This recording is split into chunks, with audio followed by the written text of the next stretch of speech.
আসসালামু আলাইকুম। আশা করি যে যেখানে আছেন সবাই ভালো আছেন, সুস্থ আছেন। আলহামদুলিল্লাহ, আল্লাহ পাকের রহমতে আমরাও সকলে ভালো আছি, সুস্থ আছি। তো ভিডিওটা শুরু করলাম আমি দুপুর থেকেই। তো এইখানে হলো চিংড়ি মাছ বাছতে দিছি মেয়েটাকে, যে আমার চিংড়ি মাছ কেটা বাচ্চা দাও, কারণ আমার আরও অনেক কাজ আছে। তো এইখানে কিন্তু আমার ঘর দুয়ারও এলোমেলো হয়ে আছে, এখনও কিছু গুছাই নাই। তো সকাল সকালে ঘুম থেকে ওঠার পরে নাস্তা করলাম। নাস্তা করার পরে আমি মেয়েটা আসলো, মেয়েটাকে আমি চিংড়ি মাছগুলো বাছতে দিলাম। আর এইখানে কিন্তু আমার আজকে অনেক দিন ধরেই এই কলিজিগুলি আয়না রাখছে ফ্রিজে, তো আমি এখনও রান্না করি নাই, তো আজকে বের করলাম। তো দেখি আজকে রান্না করব। তো এখানে আমি ভিজাইছি, একটু বরফটা ছাড়লে আমি সিদ্ধ দিব ভালো করে ধুইয়া, কারণ কলিজির ভিতরে অনেক রক্ত থাকে, এইগুলো ভালো করে ধুইয়া না দিলে সিদ্ধর পরে একটা গন্ধ আসে। আর এটা হচ্ছে ঢোর আর কি, গরুর ঢোর যেটা, ওইটা আর কি এটা। তো এই ঢোরটা তো সিদ্ধ হতে অনেক সময় লাগবে, আর কলিজিটা কিন্তু সিদ্ধ হতে সময় লাগবে না, কারণ দুই একটা বলক আসলেই কলিজি সিদ্ধ হয়ে যাবে।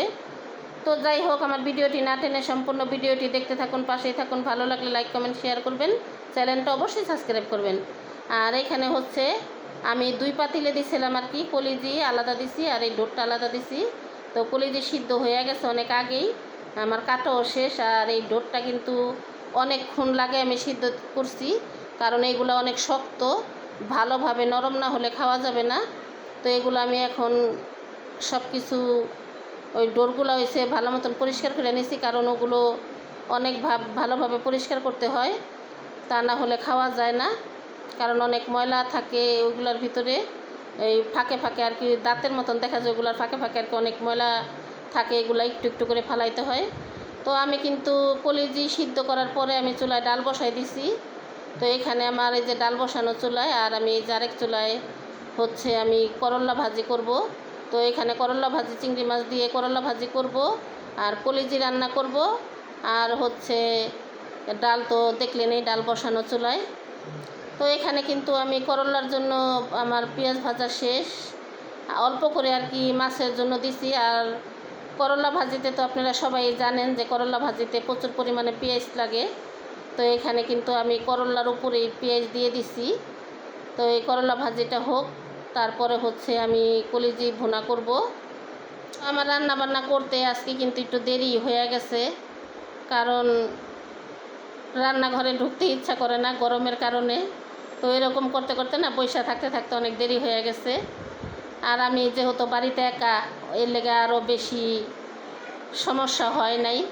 কারণ দেখা যায় কি, ছোটো বাচ্চা থাকলে বা আরও লোকজন থাকলে সমস্যা হইতো, কারণ আমি একা বাসায়, আমি একাই, এর জন্য আর কি রান্নাবান্না একটু দেরি করে বসাইছি। তো এখানে কিন্তু কথা বলতে বলতে আমার ভাজিটা হয়ে গেছে। এখন আমি ডালটা বাগার দিয়ে তারপরে তরকারিটা বসাবো। তো এখানে কিন্তু দেখেন আমি পেঁয়াজ আর এই যে গরম মশলা, তেজপাতা, লবণ এগুলো দিয়ে দিছি। পেঁয়াজটা হালকা একটু ভাজা হলে আমি মশলা দেবো এটার ভিতরে। তো আজকে কয়েকদিন ধরে যেহেতু কলিজিগুলা আইনা রাখছি ফ্রিজে, কারণ আমি কখনো কলিজি এভাবে কিনা রাখি না ফ্রিজে, তো রান্না করি বইলা করি না। তো আজকে বের করলাম, এখন রান্না করলে কীরকম লাগে জানি না। তো দেখি রান্না করে, কারণ গরুর মাংস তো এমনিতেই ফ্রিজে রাখা খাইলে ভালো লাগে না, আর কলিজি তো আরও ভালো লাগে না। তো এখানে কিন্তু দেখেন আমার কিন্তু পেঁয়াজের ভিতরে মশলাগুলো দেওয়া শেষ, যা যা মশলা লাগবে সব কিছুই আমি এখানে দিছি। তো দেওয়ার পরে কিন্তু অনেক সুন্দর একটা কালার আসছে। আর এখানে আমার ডাল বাগার দেওয়া হয়ে গেছে, ডালে আর কি ধনিয়া পাতা দেওয়া বাকি ছিল, এই যে ধনিয়া পাতাগুলো দিলাম। আর এখানেই তো এগুলা কিন্তু ভালো করে ধুয়ে নিছি। এই তো এখন আমি একটু কষাবো অল্প করে পানি দিয়ে, কষানোর পরে আবার আরেকটু পানি দেবো আর কি। তো এখানে আমি আগে মশলাগুলো এগুলোর সাথে মিশুক। আর দেখেন রান্না করতে করতে কিন্তু আমি রান্না চুলায় বসাই দিয়ে আবার এখানে আমি থালাবাটি যেগুলো ছিল এগুলোও ধুয়ে নিছি। তো ধোয়ার পরে এই তো ঘর দুয়ার এখন এই যে মেয়েটা পরিষ্কার করবে, তো কাপড় চোপড়গুলো আমি আর কি ভিজায় রাখছিলাম। আর ঘর দুয়ার কিন্তু এখনও এলোমেলো। তো এক হাতে কাজ করতেছি, যেহেতু মেয়েও নাই আজকে বাড়িতে, কারণ মেয়ের পরীক্ষা। মেয়ে অনেক সকালেই চলে গেছে পরীক্ষা দিতে। তো আমি একা বাড়িতেই আস্তে আস্তে কাজকর্ম আর কি করতেছি। আর বাহিরে তো প্রচণ্ড পরিমাণ রোদ। তো আজকে কিছুদিন ধরে কিন্তু অনেক রোদ ওঠে বাহিরে। অনেক গরম, এই কারণে আর কি রান্নাবান্না করতে ইচ্ছা করে না। আর এখানে দেখেন আমার ভাজিটা আর তরকারিটা আপনাদের কাছে কীরকম লাগলো কমেন্ট বক্সে জানাবেন। তো রান্নাবান্না কিন্তু সবই শেষ। এই তো এখানে হচ্ছে কলিজি ভুনা, গরুর কলিজি, আর হচ্ছে ডাল, আর করল্লা ভাজি তো দেখলেনই। তো সব কিছু রান্না করাই শেষ আমার। তো এখন হচ্ছে খাওয়া দাওয়া করব, কারণ ঘরের কাজকর্ম সবই শেষ। তো আজকে বলতেছি, আজকে অনেক দিন ধরেই না রুটি বানাই না। তো ভাবছি আজকে একটু দুপুরে বিকেলের দিকে না রান্নাবান্না শেষ যেহেতু, বিকেল দিকে আজকে কয়েকটা রুটি বানাবো। তো রুটি দেখি বানাইতে পারি কি না। এই তো এখন আমি আর কি খাওয়া দাওয়া করতে বসলাম। তো এখানে কিন্তু আমার গতকালকের ডালও আছিল, এই ডালগুলো আমি সকালে শুকাইছি। আর হচ্ছে করলা ভাজি, আর হচ্ছে এই তো তরকারি। তো এখানে আমি খাওয়া দাওয়া করতে বসলাম, কারণ যেহেতু আমি একাই খাওয়া দাওয়া করতে বসছি। আর আপনারা যারা আমার চ্যানেলটা ভালোবাসেন, আমাকে যারা ভালোবাসেন, অনেকে আমাকে সাপোর্ট করেন, অনেকে অনেক সুন্দর সুন্দর কমেন্ট করেন। তো খুব ভালোই লাগে, এরকম আমার পাশে থাকবেন, ভালো ভালো কমেন্ট করবেন। আর চ্যানেলটা আপনারা যারা এখনও সাবস্ক্রাইব না করছেন তারা অবশ্যই সাবস্ক্রাইব করে দেবেন। তো এইখানে খাওয়া দাওয়া আগে শেষ করি, তারপরে দেখি ভালো লাগলে রুটি বানাবো। আর এখানে দেখেন আটাগুলো কিন্তু আমার আজকে 2 দিন ধরে আনা হয়েছে। তো আমি এখনও ঢালি নেই আটাগুলো। তো মেয়েটাকে বললাম কি মা আমার আটাগুলো একটু ঢাইলা দাও ডিব্বাটা, কারণ আমি ডিব্বাটা একটু ধুইয়া দিছিলাম, কারণ অনেক দিন ধরে আটা আনা হয় না। তো কারণ রুটি বানাই না, এই কারণে আটা আনা হয় না। তো যেহেতু আজকে 2 দিন ধরে আটা আনছে, এই কারণে আর কি মেয়েটাকে বললাম যে মা একটু ঢাইলা দাও। তো ওই আবার ঢাইলা দিতেছে, কারণ রুটি বানাই না তারও একটা কারণ আছে।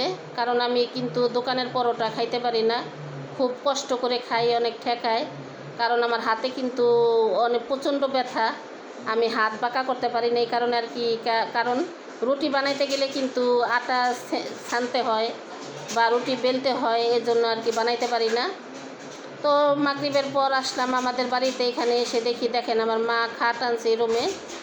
তো এই রুমে বসে আছে আমার বোন, আমার বোনের ছেলে আর আমার মা। তো আমার মার এই রুমে কিন্তু খাট আগেও ছিল, তারপর ওইটা আমার ভাইয়েরে দিয়ে দিছে, আমার ছোটো ভাইয়ের আর কি। তো এতদিন আমার মা খাট আনে নাই। আর আমার মার খাট কিন্তু এখনও আছে, কিন্তু আমার মা ওই রুমে গিয়ে বসে না। এই রুমটা না আমার মার গুছানোই থাকে আর কি, পুরা পরিপাটি দেখেন এই রুমটা, কিন্তু এই রুমে আমার মা বসে না।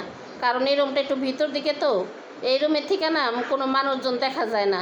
তো আমার মা ওই রুমটায় বসে, ওই রুমে আবার মেন দরজাটা যেদিকে, আমার মার মেন দরজাটা কেউ ঢুকতে নিলে ওইখানে দেখা যায় ঘরে বসলে, এই কারণে আর কি আমার মা এই রুমে আসে না, এই রুমে খুব কম আসে। আর এখানে দেখি আইসা আমার বোনের ছেলে আর বোনের মেয়ে হচ্ছে একেবারে লক্ষ্মী সোনার মতন বৈশা টিপি দেখতেছে আর একাই হাসতেছে।